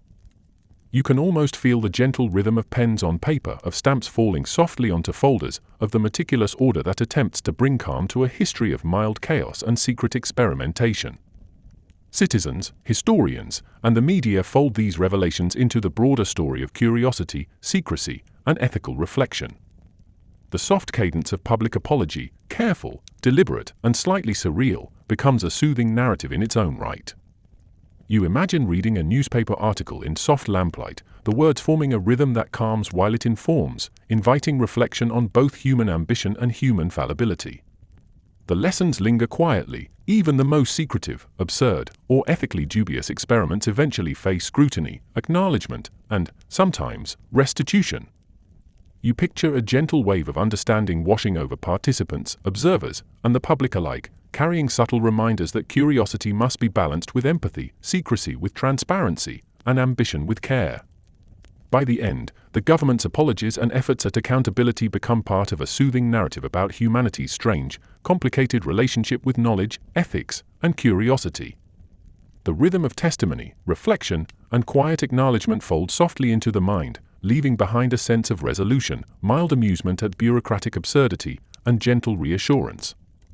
As you drift toward sleep, the soft hum of pens, papers, and measured words forms a lullaby of reflection, accountability, and calm, guiding you gently into rest. Imagine a dimly lit living room, the soft glow of a lamp casting shadows across the shelves, and the faint aroma of coffee lingering in the air. On the screen, a film rolls quietly, or perhaps a novel rests on a lap, each telling a story shaped, in part, by the legacy of MKUltra, LSD experiments, and secret mind control projects. These clandestine events, once hidden in shadow, have become fertile ground for imagination, inspiring filmmakers, writers, and artists to reinterpret history with gentle absurdity and hypnotic rhythm. You picture a screen filled with flickering light, shadowy government agencies, mysterious vials of chemicals, and characters who drift between reality and altered perception. The plot unfolds slowly, deliberately, like a gentle tide, drawing the viewer into a world where secrecy, curiosity, and mild paranoia coexist with humor and surreal imagery. The soft rhythm of cinematic storytelling mirrors the meticulous observation of real experiments, transforming absurdity into a calming narrative for those willing to follow along. Literature, too, folds quietly into this legacy. Novels explore minds pushed to their limits, characters navigating ethical dilemmas, and subtle explorations of perception that echo the experiences of real participants. You imagine someone reading by lamplight, fingers gently tracing the lines of a page, feeling the story unfold like a lullaby of curiosity and reflection. Ordinary events, a conversation, a moment of doubt, a shift in light, are infused with heightened awareness, drawing the reader gently into a world that feels both familiar and dreamlike. The influence of LSD and MKUltra in pop culture is often paradoxical. On one hand, stories exaggerate and embellish, transforming science into suspense, fact into fiction, and research into narrative. On the other, they retain the hypnotic cadence of meticulous observation, ethical tension, and subtle absurdity. You imagine a filmmaker quietly pausing, considering how a single chemical, once hidden in a lab, could ripple through consciousness, inspiring both plot and visual rhythm. Music, too, participates in this quiet reinterpretation. Softly strummed guitars, echoing keyboards, and haunting vocals mirror the ethereal qualities of altered perception, creating a gentle soundtrack for both film and literature. You can almost feel the pulse of notes like a soft heartbeat, guiding attention, shaping mood, and gently weaving curiosity into the unconscious mind. The rhythm is hypnotic, a lullaby of creativity derived from both fact and fiction. Even humor finds its place. Late-night shows, satirical novels, and comic strips quietly riff on mind control, secret labs, and LSD experiments, transforming historical absurdity into gentle, reflective amusement. You picture someone reclining in a chair, sipping tea, laughing softly at a perfectly timed punchline about chemical-induced hallucinations, and feeling the soothing rhythm of absurdity folding into historical reflection. Through these reinterpretations, the public engages with a complex past in a manner both gentle and immersive. The meticulous, sometimes ethically dubious experiments of the past are softened, transformed, and translated into stories that explore perception, curiosity, and human behavior. You feel the rhythm of narrative, the ebb and flow of plot, and the subtle influence of history shaping imagination, like a slow tide guiding thoughts toward reflection. By the end, films, novels, and music collectively form a calming, absurd, and hypnotic landscape of understanding. The soft glow of imagination, the gentle pulse of curiosity, and the mild amusement at historical absurdity fold together seamlessly, creating a lullaby of thought, reflection, and relaxation. As you drift toward sleep, the rhythm of pop culture reinterpretation gently rocks you, weaving history, humor, and imagination into a soft, soothing cadence that quietly eases the mind into rest. Imagine a quiet laboratory, the faint hum of fluorescent lights overhead, the soft scent of polished wood and old books mingling in the air, and a researcher quietly observing the delicate dance of memory and perception. In the wake of LSD experiments and mind control programs, scientists began exploring the fragile, intricate patterns of memory and trauma, trying to understand how experiences, some vivid, some surreal, leave subtle traces in the human mind. You picture a subject sitting comfortably in a softly lit room, recounting experiences from the past.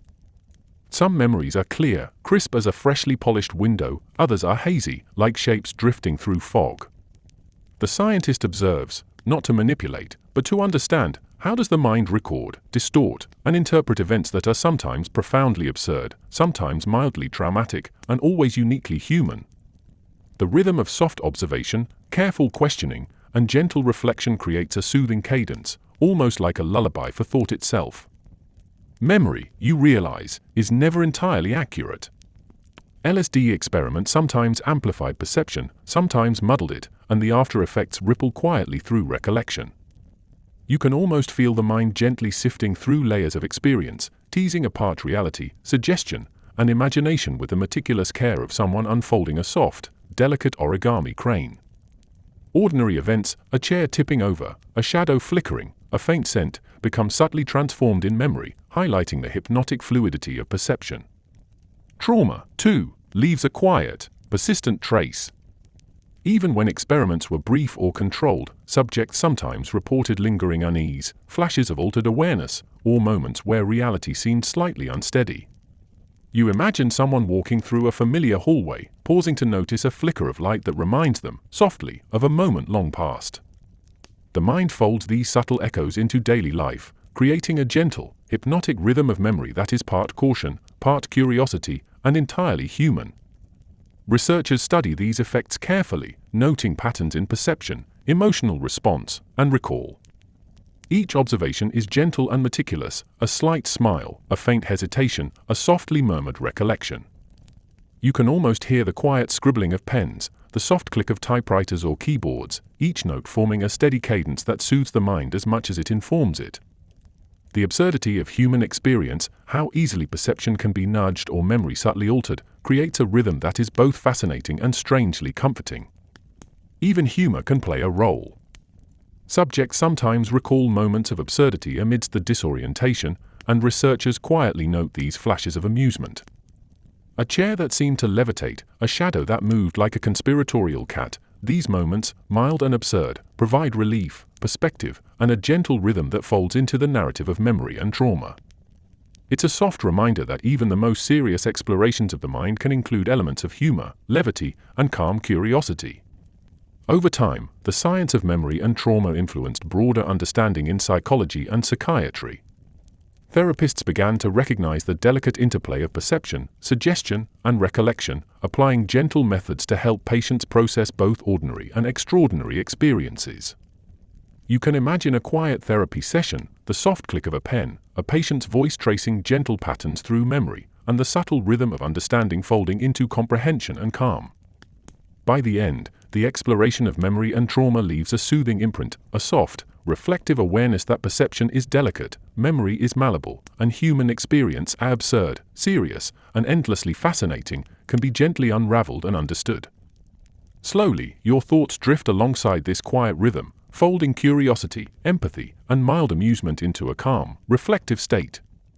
The mind softens, the edges of consciousness relax, and the gentle pulse of memory and trauma becomes a lullaby, coaxing you toward sleep, one quietly reflective breath at a time. Imagine a softly lit therapy room, sunlight filtering through blinds, the gentle hum of a white noise machine blending with the quiet rustle of papers and notebooks.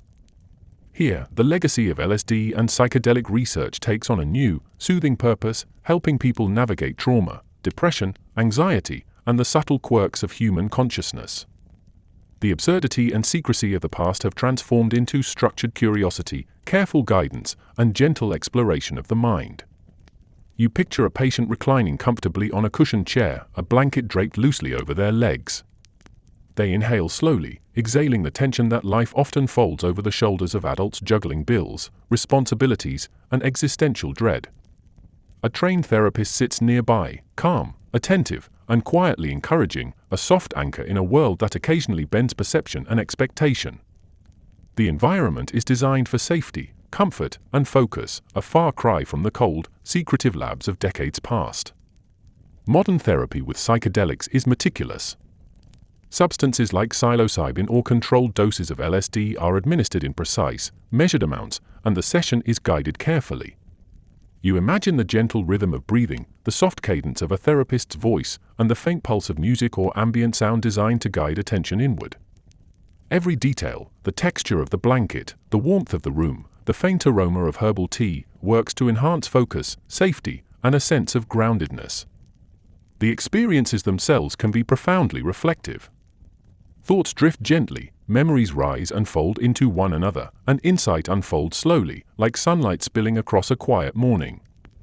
You picture a person quietly observing their own thoughts, noticing patterns, connections, and surprising insights with the same curiosity that early researchers once observed unwitting subjects, but now, with consent, comfort, and care.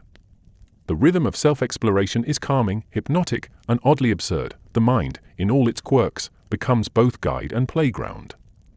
Therapists encourage reflection, note-taking, and gentle discussion before, during, and after sessions. You imagine someone slowly tracing thoughts with a pencil, articulating insights, and occasionally laughing softly at the mild absurdity of perception, the way a memory folds over another, the peculiar resonance of a color, or the unexpected depth in a simple feeling. This structured guidance ensures that the experience remains productive, safe, and soothing, transforming what was once clandestine experimentation into intentional, reflective growth. Modern psychedelic therapy also emphasizes integration. Experiences are discussed, insights recorded, and reflections explored in follow-up sessions. The goal is not just altered perception in the moment but understanding, self-awareness, and lasting benefit. You imagine quiet conversations, soft scribbles of notes, and the gentle folding of complex experiences into daily life, a subtle rhythm that mirrors the careful observations of decades past, now used ethically and humanely. Even humor has its place. Participants often note the mild absurdity of altered perception, the gentle surprise of a memory that feels unusually vivid, or the fleeting sensation of a mundane object suddenly seeming extraordinary. You picture a soft smile as someone recounts the whimsical aspects of an experience, the therapist nodding, sharing in the gentle amusement while grounding the session in calm reflection. The absurdity becomes comforting, a soft reminder that perception is flexible, human, and sometimes gently ridiculous. By the end, the therapeutic use of psychedelics transforms curiosity, exploration, and insight into a soft, reflective rhythm. You feel the legacy of secrecy and experimentation fold gently into intentional care, ethical practice, and profound human understanding. Slowly, the mind relaxes, attention softens, and the gentle cadence of observation, reflection, and insight carries you toward sleep, a subtle lullaby of curiosity, awareness, and quiet amusement. Imagine a quiet study, warm sunlight spilling through the window, a soft armchair inviting contemplation, and a notebook resting gently on your lap. In this calm space, you reflect on the long, bizarre, and sometimes troubling legacy of LSD experiments and MKUltra. the absurdity of human curiosity, the faint hum of secrecy, and the meticulous documentation of behavior all converge into soft, lingering lessons about ethics, responsibility, and the strange fascination humans have with their own minds. The first lesson is curiosity itself. Human beings are endlessly inquisitive, prone to exploring boundaries, bending rules, and nudging perception just to see what happens. You picture researchers carefully noting reactions, a faint whisper of wonder in their eyes, and the gentle absurdity of trying to map the mind with chemicals and observation. Curiosity, while a powerful driver of discovery, must always be tempered with care, consent, and reflection, a rhythm as delicate and soothing as the soft rustle of notebook pages. Ethics, you realize, is not merely a rulebook but a compass, quietly guiding exploration. Experiments that ignored consent, blurred boundaries, or manipulated subjects for secrecy highlight how easily ambition can outweigh morality. You imagine someone slowly turning a page, absorbing the careful observations of past errors, and noticing the gentle pattern. Without reflection, curiosity can become coercion, and fascination can edge into harm. The cadence of ethical reflection forms a lullaby of understanding, teaching the mind to balance exploration with empathy. Transparency is another subtle lesson. Secrets may protect experiments, but they also obscure accountability. You picture a softly lit archival room, dusty folders labeled meticulously, each containing fragments of human experience that were once hidden. The slow revelation of MKUltra shows how openness, even after the fact, gently reassures the public, validates experiences, and allows collective understanding to unfold. The rhythm of disclosure, apology, and documentation hums softly, a comforting cadence for those who reflect upon it. Respect for the human mind emerges as a quiet, profound insight. Every experiment, however absurd or secretive, involved people with thoughts, fears, and perceptions as vivid and fragile as your own. You imagine the careful fold of a blanket, the faint hum of contemplation, and the soft acknowledgement that curiosity is most ethical when paired with respect. The gentle absurdity of chemical experiments underscores the gravity of human dignity, a paradox that soothes while teaching. Even humor offers insight. Early experiments, secretive and absurd as they were, reveal the peculiar quirks of perception, the unexpected interactions of mind and environment, and the human tendency to find both fascination and amusement in extraordinary circumstances. You picture someone softly chuckling at a note in a file, the rhythmic tap of a pen following it, and the gentle pulse of amusement folding into reflection. Humor, subtle and calm, becomes part of the ethical fabric, softening lessons and embedding them in memory. Finally, the lesson of integration whispers softly, knowledge is best used to improve understanding, not manipulate it. Modern psychiatry, therapeutic use of psychedelics, and cultural reflection all show how curiosity, guided ethically, can heal, enlighten, and entertain without causing harm. You imagine a slow, reflective breath, a gentle folding of history into personal understanding, and the calm rhythm of thought moving steadily toward clarity and peace. By the end, the absurdities, missteps, and revelations of the past become a soft, hypnotic rhythm of learning. Ethics, curiosity, humor, and reflection blend together gently, creating a soothing cadence that eases the mind, enriches understanding, and prepares you for rest. Slowly, the edges of awareness soften, consciousness folds into gentle reflection, and the lessons of history carry you toward sleep, one quiet, contemplative breath at a time. Imagine a quiet evening, soft light filtering through a window, the gentle hum of distant life outside, and a sense of reflection folding around you like a warm blanket. Across decades, the story of LSD, mind control experiments, and MKUltra has rippled gently through history, leaving behind lessons, absurdities, and an enduring curiosity about what it means to be human. This is the legacy, not the chaos or secrecy itself, but what humans learned about perception, ethics, and imagination. Curiosity is the first thread in this legacy. Humans have always been driven to explore the unknown, to experiment, to peek behind the curtain and see what lies there. You imagine researchers carefully observing subjects, their curiosity meticulous, precise, and sometimes a little absurd. That same curiosity quietly persists in modern science, medicine, and even storytelling. The rhythm of inquiry, gentle, steady, and endlessly persistent, becomes a soft lullaby for the mind, coaxing reflection and wonder without urgency. Ethics forms the second thread, weaving through the story like a slow, calming river.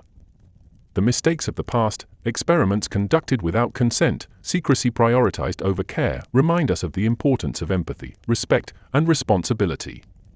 You picture a quiet study filled with notebooks and carefully filed research, each document a gentle reminder that curiosity without ethics is a story that can easily spiral into absurdity or harm. The soft cadence of learning from past errors settles over the mind, soothing as it instructs. The third thread is resilience, both of those who participated and of humanity itself. Subjects endured experiences they could not have imagined, navigating perception, memory, and psychological strain. You imagine someone quietly reflecting on the human capacity to survive, adapt, and even find humor in the most absurd circumstances. This resilience resonates softly, like the faint vibration of a tuning fork, carrying reassurance that humans are capable of enduring strange, challenging, and unexpected circumstances. Imagination and culture are subtle echoes of this legacy. Music, literature, and film borrow, exaggerate, and reflect the experiments, turning secrecy into art, paranoia into satire, and absurdity into gentle reflection.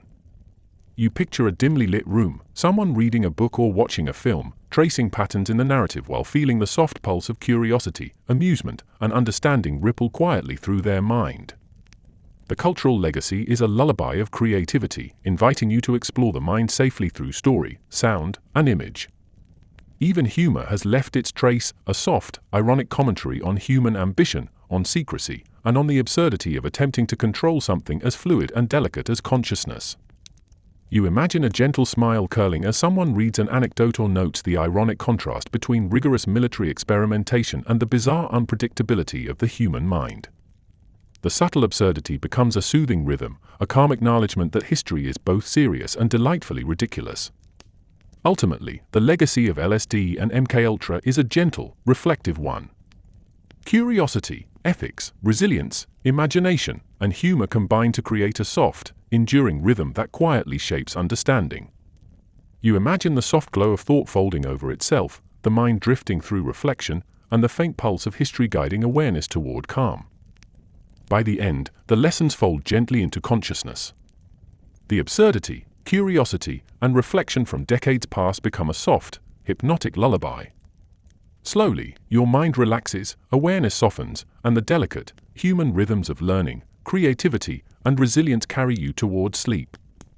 History, with all its strangeness and subtle wisdom, becomes a gentle companion, whispering reassurance, amusement, and reflection as you drift quietly into rest, one soft, reflective breath at a time.